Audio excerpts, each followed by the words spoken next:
Yang kedua, milih mana, baca Quran atau dengerin Agim. Jelas tidak ada yang lebih pahit dari berharapnya hati kepada Allah. Allahumma ftah lana hikmataka ya Allah.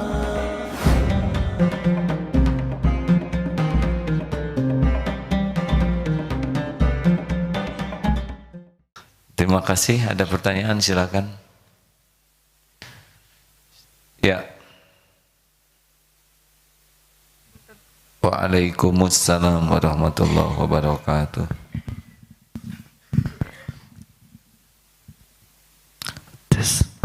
Assalamualaikum warahmatullahi wabarakatuh. Izin bertanya. Yang mau saya tanyakan mengenai pekerjaan.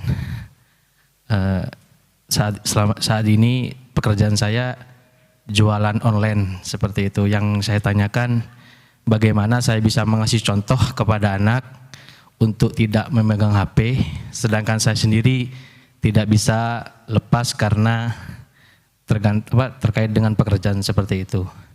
Terus yang kedua, kebetulan saya ada di Korea Selatan. Yang saya tanyakan, setiap jam pagi itu selalu ada kajian dari AA. Kadang kita harus milih, harus baca surat Al-Quran yang istiqomah atau dengerin AA.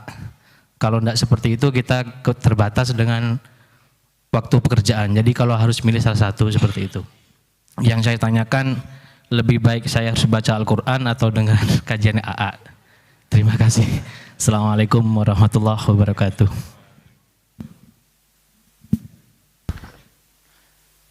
Bagaimana supaya anak tidak meniru megang HP sedang bapaknya pekerjaannya pakai HP, begitu? Benar sekali ya. Atau dijelaskan yang bapak ini bekerja untuk menafkahi keluarga dan ini tempat bekerja bapak. Masih umur 2 tahun, Diusahakan anaknya dewasa lah ya. Atau itu mah diatur hadirin. Anak 2 tahun dia ngobrolnya sesuai dengan anak 2 tahun ya. Diurus aja yang gitu-gitu mah hadirin ya. Saya jadi bingung jawabnya. Yang kedua, milih mana, baca Quran atau dengerin Agim. Jelas milih Al-Quran. Sepanjang baca Qurannya niatnya benar, caranya benar, bisa nambah iman. 4, bisa nambah iman, nambah amal soleh, nambah tawasobil haq, nambah tawasobil sabar. Apalah artinya ceramah Agim ya. Kalau toh ceramah ini pun bisa nambah iman, nambah amal soleh, atau diatur sedemikian rupa. Dah kan sehari 24 jam, benar? Kan sehari ada di Korea berapa jam hidupnya? Kan? 24 jam sama kan? Iya, ya sudah diatur saja. Gitu. Atau nggak bisa ditandingkan ceramah saya dengan Quran, ya. Tetapi sekali lagi, ada yang baca Quran tapi tidak merubah apapun. Keyakinan tidak nambah, amal tidak nambah. Boleh jadi niatnya yang kurang pas, dikejar target, malu oleh teman kita belum store odoj, misal. Jadi Quran hanya sebuah rutinitas tanpa niat yang jelas, tanpa pemahaman, tanpa target untuk jadi amal soleh. Kalau gitu perlu didampingi ilmu lain supaya baca Qurannya bisa meningkat kualitas. 4 itu ya. 1 nambah iman, 2 nambah amal, 3 tawasobil haq, 4 tawasobil sob. Itu yang dinamakan beruntung. Ya, penanya selanjutnya. Coba dari Lampung ya. Mudah-mudahan tidak ada yang berat pertanyaan. Kalau tidak ada yang mau ditanyakan, nggak usah memaksakan diri ya, Bu. Tidak ada lagi yang lain? Kalau tidak ada selesai ini, Baik, kalau tidak ada berarti selesai ya. Apa mau nanya? Serius? Ya. Assalamualaikum warahmatullahi wabarakatuh. Waalaikumsalam warahmatullahi wabarakatuh. Saya mau bertanya tentang diri pribadi saya. Kebetulan saya Tanya tentang diri pribadi. maksudnya pendapat AA tentang diri saya. Menurut pendapat saya, seorang lelaki ya. Ya, Silakan.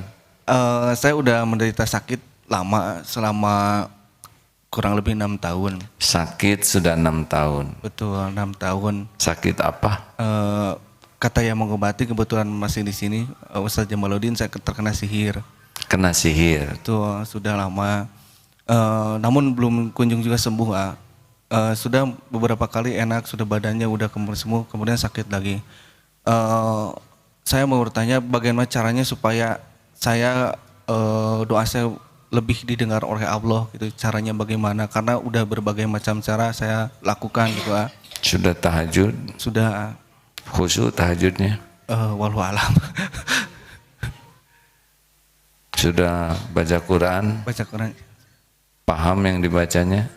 Sedikit saja. Sedikit. Sudah istighfar? Istighfar sudah. Sering menangisi dosanya? Kadang. Kadang-kadang. Berarti kualitasnya yang perlu ditingkatkan ya? Siap. Jadi kadang kita sudah merasa beramal, tapi kita suka lupa mengevaluasi kualitas amal kita. Kalau jumlah sudah dirasa cukup, mungkin kualitasnya yang belum bagus ya. Ya, siap. Ini suara ini keluar dari diri saudara bukan? Oh iya. Ya. Insya Allah saya. Ya. Maksudnya lagu-lagu ini. Oh bukan. Oh, bukan.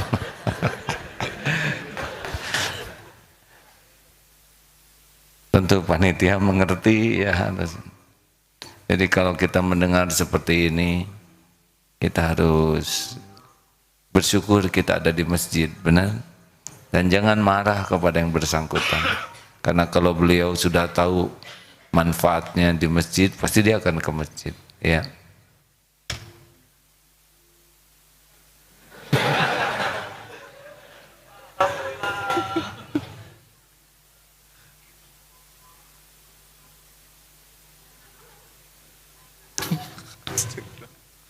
Ya begitulah ujiannya.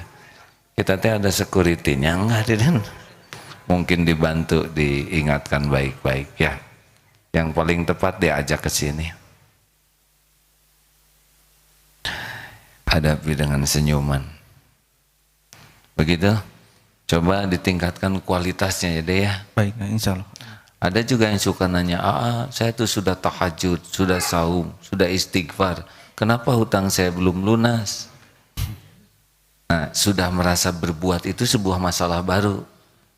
Karena harusnya saya akui tahajud saya belum khusyuk.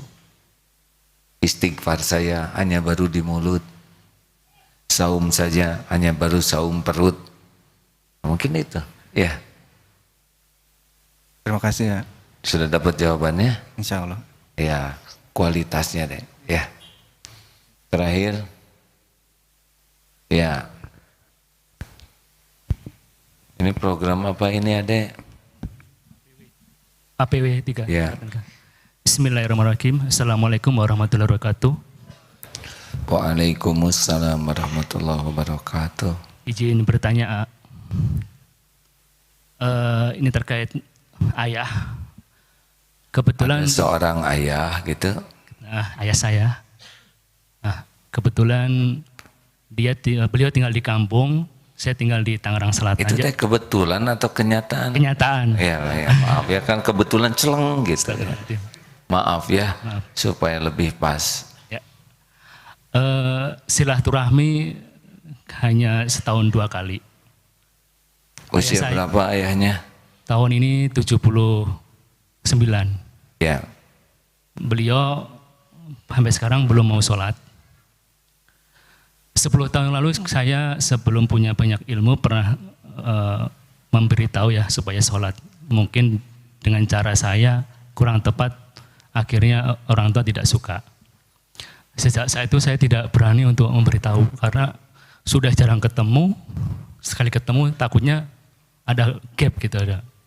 Akhirnya saya hanya bisa berdoa, sholat dan semampu saya.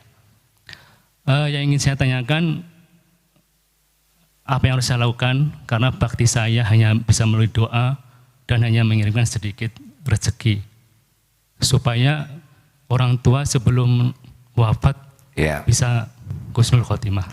Assalamualaikum. Sering telepon nggak?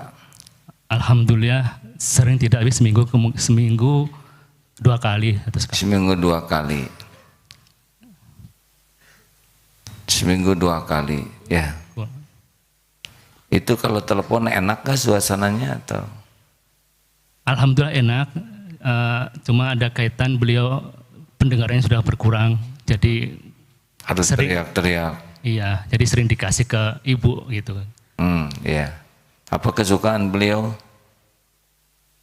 Kalau beliau nonton wayang kulit atau sepak bola sih. Iya. Kalau makanan sudah berkurang karena giginya sudah tidak Kurang, ada. ya. Ya. Ini ujian. Yang bisa membulak-balik hati hanyalah Allah. Satu, jangan pernah berputus asa dari pertolongan Allah. 2, bertobat. Siapa tahu selama ini cara kita salah, niat kita salah, atau kasih sayang kita ke orang tua kurang.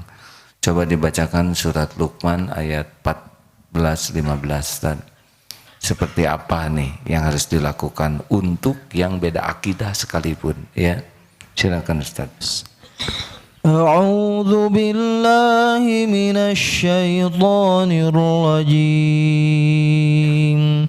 Wa wassayna al-insana biwalidayhi hamalathu ummuhu wahnan ala wahnin وفصاله في عامين أن اشكر لي ولوالديك إلي المصير وإن جاهداك على أن تشرك بي ما ليس لك به علم فلا تطعهما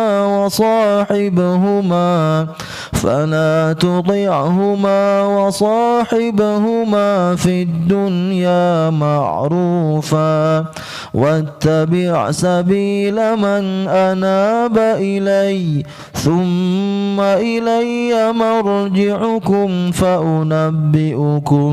فأنبئكم بما كنتم تعملون. Dan kami perintahkan kepada manusia agar berbuat baik kepada kedua orang tuanya. Ibunya telah mengandung dalam keadaan lemah yang bertambah-tambah dan menyapihnya dalam usia 2 tahun. Bersyukurlah kepadaku dan kepada kedua orang tuamu, hanya kepada aku kembalimu. Dan jika keduanya memaksamu untuk mempersekutukan aku dengan sesuatu yang engkau tidak mempunyai ilmu tentang itu, maka janganlah engkau menaati keduanya, dan pergaulilah keduanya di dunia dengan baik, dan ikutilah jalan orang yang kembali kepadaku. Kemudian hanya kepadaku tempat kembalimu, maka akan aku beritahukan kepadamu apa yang telah kamu kerjakan. Perintah berbuat baik kepada orang tua bukan hanya untuk orang tua yang sudah soleh saja. Orang tua yang beda akidah dan mengajak kepada yang salah, itu tidak kita ikuti ajakannya, tapi tetap harus berbuat baik. Saran saya pertama adalah berbaik sangka kepada Allah, karena Allah sesuai dengan prasangka hambanya. Yang kedua, tobat. Jangan-jangan selama hidup ini kita kurang perhatian, kurang akhlak, kurang tulus, ya. Yang ketiga, teruslah berbuat baik. Apa yang disukai, misalkan kalau Bapak minta motor, mau dibelikan tidak? Kan? Mau. Beliau tapi nggak bisa naik motor lagi. Saya cuma ngetes saja. Kalau dikasihin karena bapaknya nggak bisa naik motor, gitulah. Jangan suka hitung-hitungan. Kalau orang tua mau apa, kalau ini bisa membuat hatinya semakin luluh. Ingat pada waktu perang Hunain, orang-orang musyrikin yang baru masuk Islam dikasih ghanimah banyak, karena itu bisa melembutkan hatinya. Kalau pendekatannya lewat harta, harta saja dikasih. Ustadz Antonio Safi'i pernah cerita, orang tuanya kan tidak Islam, ibu bapaknya, saudaranya juga tidak Islam, jadi bertanding memberikan kebaikan kepada orang tuanya. Kakaknya ngasih, beliau juga ngasih, lebih banyak pemberiannya, sehingga